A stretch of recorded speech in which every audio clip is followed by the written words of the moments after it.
It is the last night of Babylon.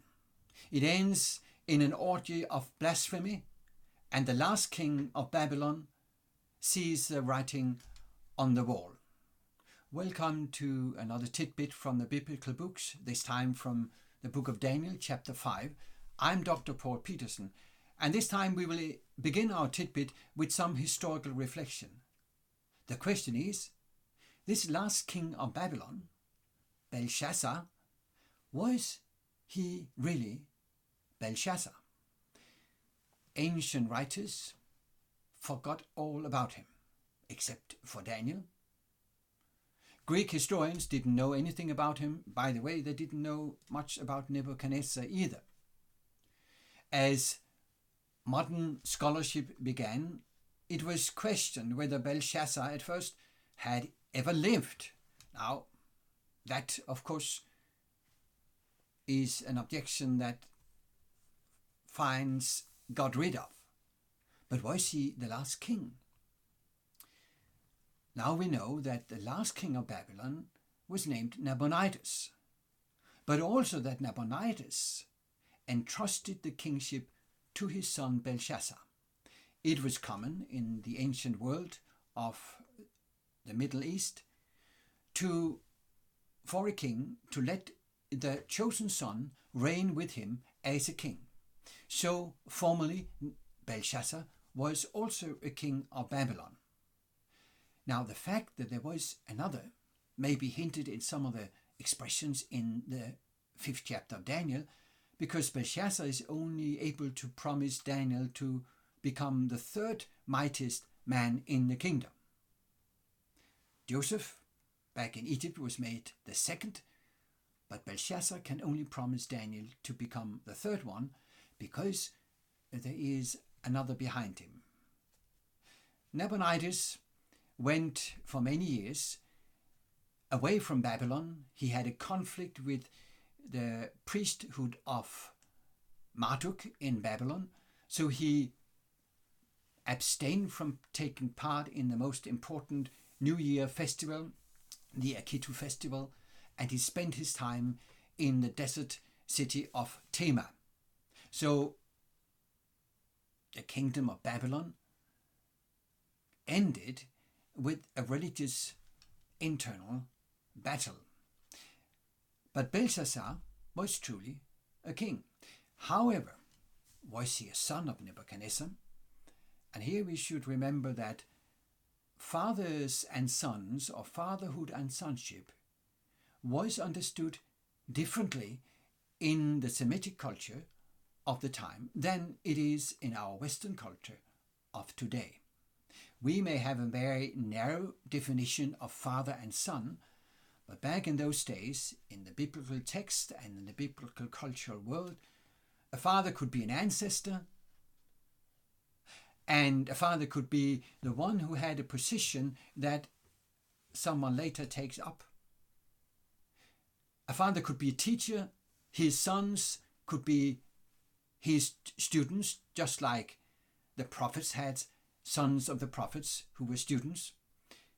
And in this case, Belshazzar is the son of Nebuchadnezzar. Nebuchadnezzar is his father, because Belshazzar is sitting on the throne of Nebuchadnezzar. He has taken over his role. He is the king, and in that sense, the text is absolutely historical. Now, it is interesting that Greek historians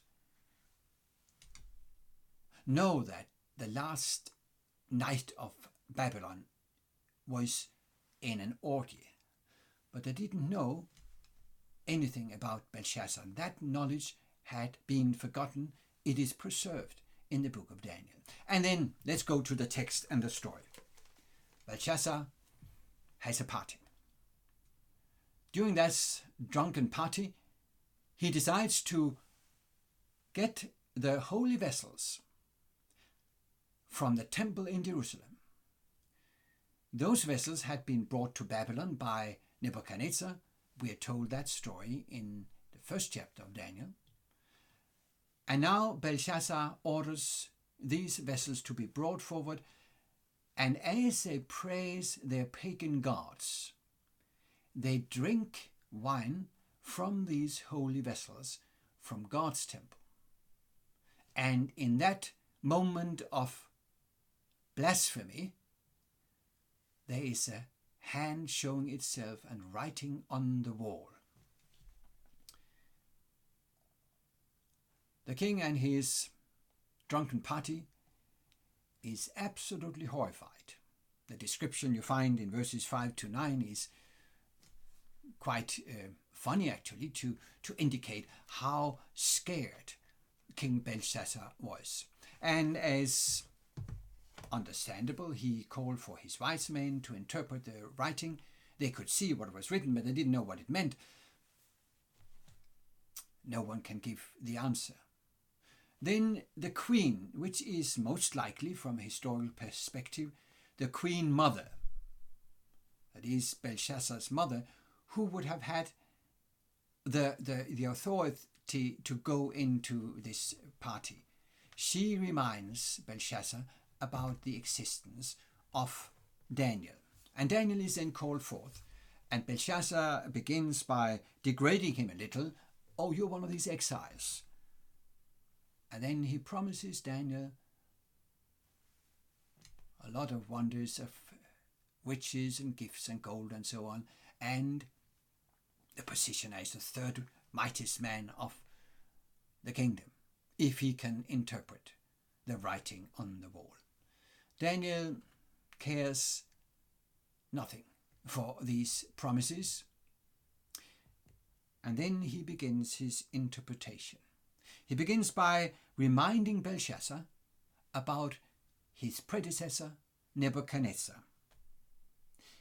And this is how he expresses it in verse 18. O king, the Most High God gave Nebuchadnezzar your father kingship and greatness, and glory and majesty.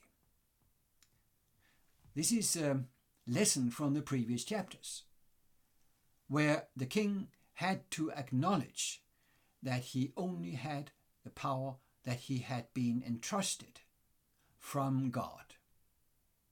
God is the one who gives power to kings, wisdom to wise men, and grace in personal relationship.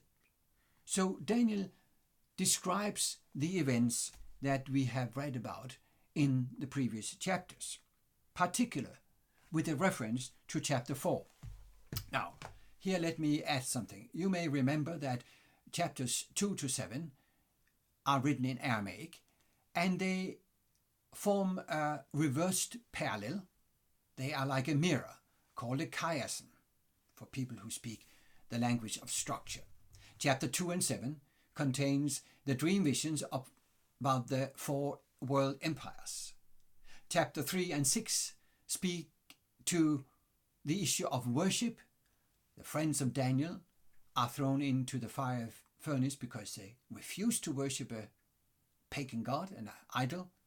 Daniel is thrown into the lion's den because he continues to worship the God of heaven.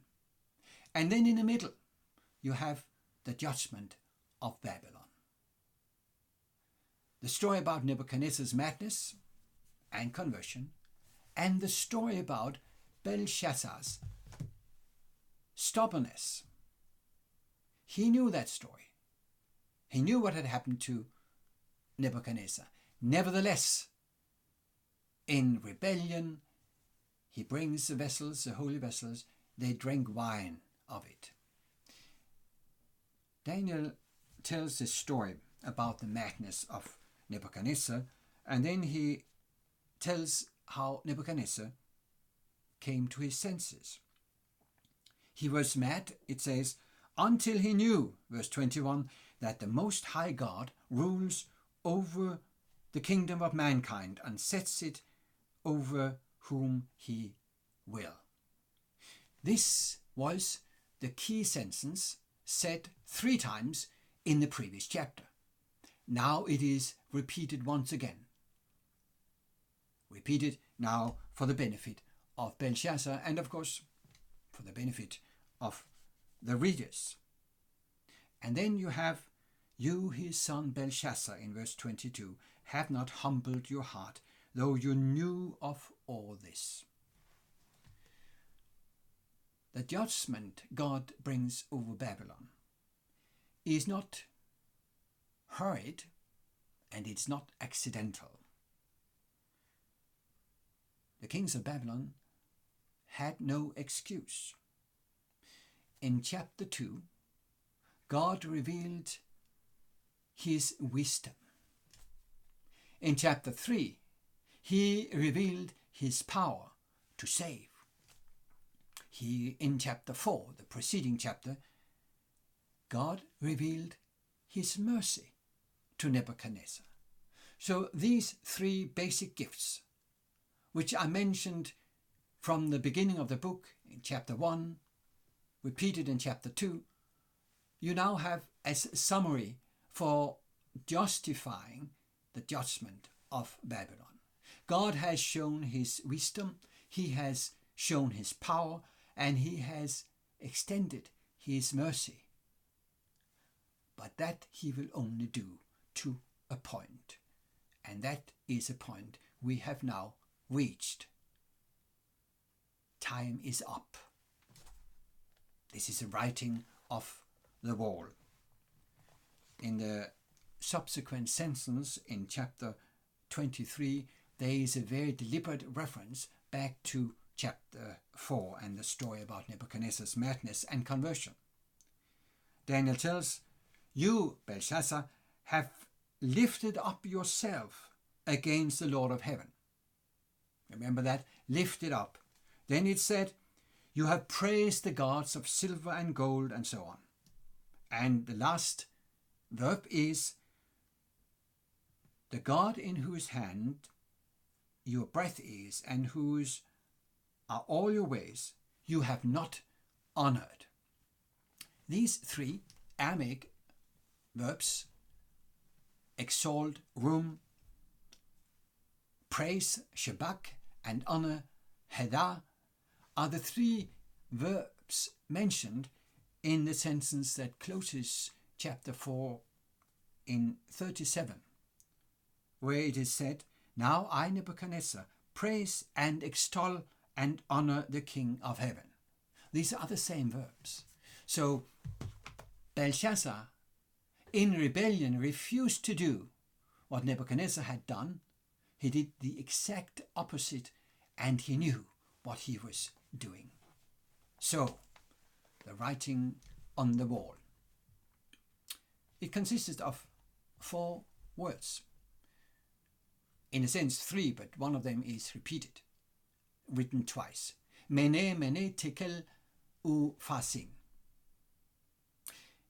Mene is a small word, a name for a unit of weight, but it also has a meaning as a verb for count, to weight, to make up.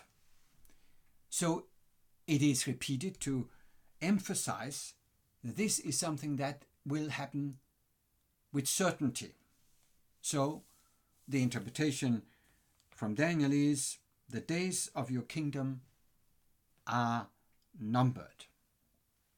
The next word is tekel. That is the equivalent, Aramaic equivalent of the Hebrew shekel, which is also a unit of measure. Here it is explained like, you have been weighed in the balances and found wanting. The last word is peres.